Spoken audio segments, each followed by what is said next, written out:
Welcome to study IQ। My name is Amit वरीद किल्लोर। And कल रात एकदम डर का माहौल तो हो ही गया होगा। रात को 11-11 बजे के करीब अप्रोक्सीमेटली व्हाट्सएप भी डाउन था और इंस्टाग्राम भी बंद हो गया और फेसबुक के भी कुछ कई सारी सर्विसेज बेसिकली नॉन एक्सेसिबल थी। अचानक से सब कुछ खाली खाली लग रहा होगा, थोड़ा डर भी आ गया होगा। मुझे यकीन है कि कम से कम नहीं तो 3-4-5 बार वाईफाई को ऑन ऑफ भी करके देख लिया होगा किसी ने, और नहीं तो बेसिकली खुद फोन को स्विच ऑफ करके देख लिया होगा, डेटा में कोई प्रॉब्लम हो, नया रिचार्ज भी कर लिया हो। बाद में फिर आपको भी पता ही चल गया होगा कि बेसिकली व्हाट्सएप एंड इंस्टाग्राम, जो कि बेसिकली फेसबुक के द्वारा ओन है, दोनों की दोनों इकट्ठे बेसिकली ग्लोबल आउटेज हो गई थी, मतलब कि पूरा ग्लोबली ही डाउन थी। कल रात को अप्रोक्सीमेटली 11 बजे के, अगर भारत के समय में देखें तो रात को 11 बजे जितनी भी मैसेजिंग चल रही थी एक दूसरे के साथ, वो अचानक से बंद हो गई। जो मैसेज आपने भेजे वो उस समय डिलीवर नहीं हुए, 1 घंटा लग गया। तो ये तो धक धक हुआ गया होगा कि ब्लॉक तो नहीं कर दिया किसी ने। वेल, लकीली इनफ 45 मिनट के समय के बाद जो सारी की सारी सर्विसेज थी वो वापस चलने लग गई थी। जो सर्वर या टेक्निकल इश्यूज जो आए थे, those were actually reactivated, but those 45 minutes must have been definitely harrowing. जिन्होंने मैसेज किया था और उसके बाद डिलीवर नहीं हुआ, ये सोचते सोचते कि आखिर ब्लॉक कर दिया गया तो क्यों किया गया। चलिए बात करते हैं इसके बारे में। फेसबुक ने, जो कि पेरेंट कंपनी है इंस्टाग्राम की और व्हाट्सएप की, उन्होंने कोई स्पेसिफिक रीजन नहीं दिया। उनके स्पोक्स पर्सन ने बोला कि कोई टेक्निकल इशू था जिसकी वजह से जो फेसबुक की सर्विसेज थी, व्हाट्सएप की और इंस्टाग्राम की, वो बेसिकली नॉन एक्सेसिबल थी बहुत सारे यूजर्स को। ठीक है, it was a global outage, it didn't only happen in India, basically पूरे के पूरे विश्व में ये हुआ था। परंतु अगर हम भारत स्पेसिफिक देखें तो भारत में आप इसका इंपैक्ट देखने की सोचिए कि 53 करोड़ से भी ज्यादा लोग व्हाट्सएप यूज करते हैं, which is like the highest instant messaging app जो कि पॉसिबल है। 53 करोड़, देश की ऑलमोस्ट नहीं तो 45% जो पॉपुलेशन है that is on WhatsApp. And Instagram that is also very high, कम से कम 21 करोड़, यानी इंस्टाग्राम यूजर्स और व्हाट्सएप यूजर्स के लिए भारत बेसिकली बहुत ही बड़ा क्या नाम है, मार्केट है। According to popular downtime reporting service Downdetector, Downdetector एक सर्विस है, एक रिपोर्टिंग सर्विस है। जब भी आपकी कोई भी जो सर्विसेज यूज कर रहे हैं, चाहे जीमेल हो गया, चाहे ट्विटर हो गया, चाहे व्हाट्सएप हो गया, कोई भी अगर होती है तो वो ये वेबसाइट ट्रैक करती है, डाउन डिटेक्टर। ठीक है, इससे पता चल जाता है अगर आपके किसी सर्विस को यूज करने में कोई प्रॉब्लम आ रही हो, तो अगर आप इस वेबसाइट पर जाकर चेक करेंगे तो उस समय पता चल जाता है कि सेम प्रॉब्लम्स बाकी यूजर्स भी रिपोर्ट कर रहे हैं। तो डाउन डिटेक्टर ने बताया कि कुछ नहीं तो 26 करोड़ से ज्यादा अधिक व्हाट्सएप के जो लोग थे उनको प्रॉब्लम आ रही थी मैसेजेस में। 48% people were unable to send और रिसीव मैसेजेस ऑन प्लेटफॉर्म। 2% तो लॉग इन ही नहीं हो पा रहा था। उसके बाद इंस्टाग्राम में तो 66% से भी ज्यादा लोगों को प्रॉब्लम आई। सो डेफिनेटली इस समय आप जो वीडियो देख रहे हैं, यू मस्ट, उसमें से बहुत सारे लोग होंगे जो कि कल रात को 11 बजे के बाद अगले 1 घंटे तक अप्रोक्सीमेटली ना इंस्टाग्राम यूज कर पाए होंगे और ना व्हाट्सएप यूज कर पाए होंगे। तभी इमीडिएटली डाउनलोड किया होगा ट्विटर, ताकि इस बारे में कंप्लेन की जा सके। अगेन, सारे सोशल मीडिया का यही काम है, एक डाउन है तो दूसरे उस पर जाके कंप्लेन करनी होती है।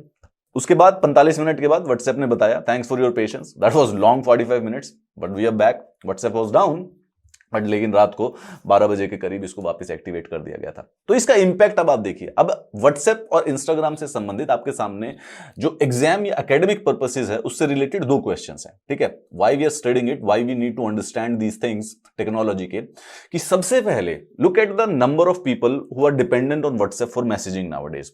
53 crore of Indian and increasing, क्योंकि जिसके पास व्हाट्सएप नहीं होता है उसके पास कोई मैसेज नहीं जाता, टेक्स्ट मैसेज करना सबने छोड़ दिया एक दूसरे को।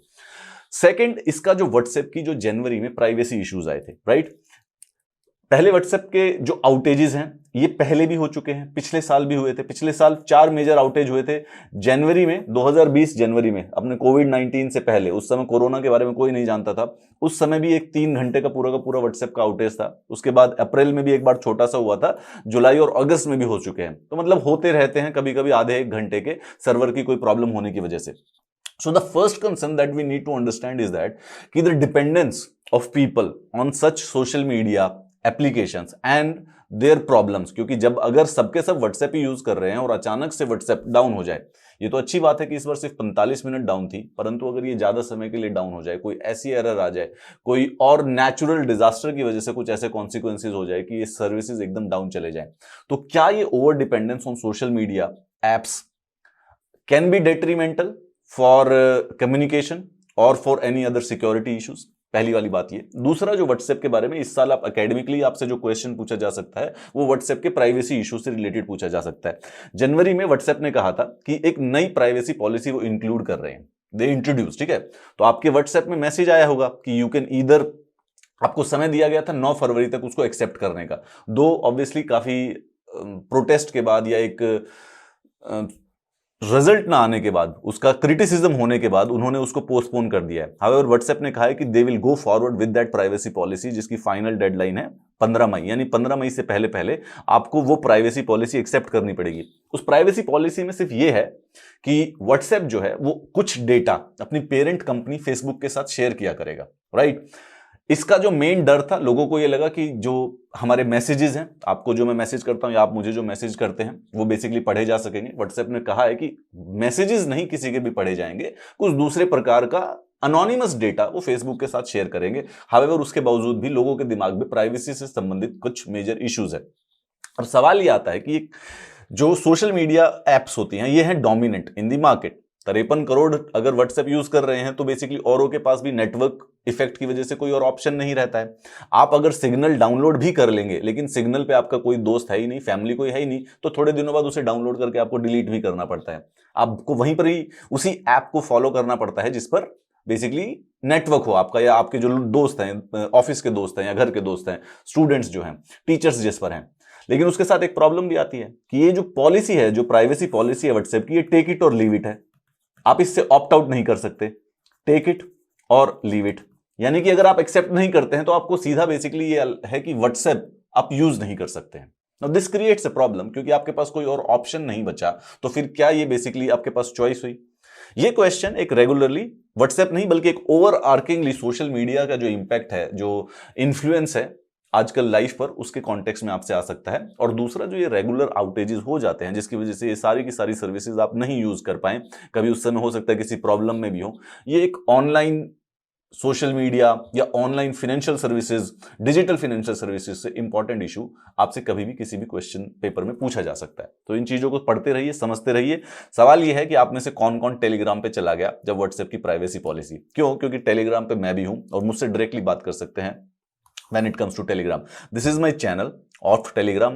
Telegram भी डाउन जाता है, अगेन उसी की तरह है, व्हाट्सएप की तरह, परंतु मोर और लेस व्हाट्सएप से कम डाउन जाता है। सेकंड, इस क्लास के जो पीडीएफ्स हैं या कोई और आने वाली क्लास उसके जो नोटिफिकेशंस हैं वो भी मैं आपके साथ टेलीग्राम पर शेयर कर सकता हूं।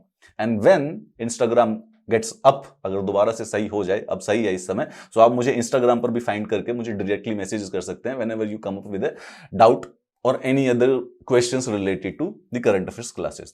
Have a very nice day. I'll see you in the next class.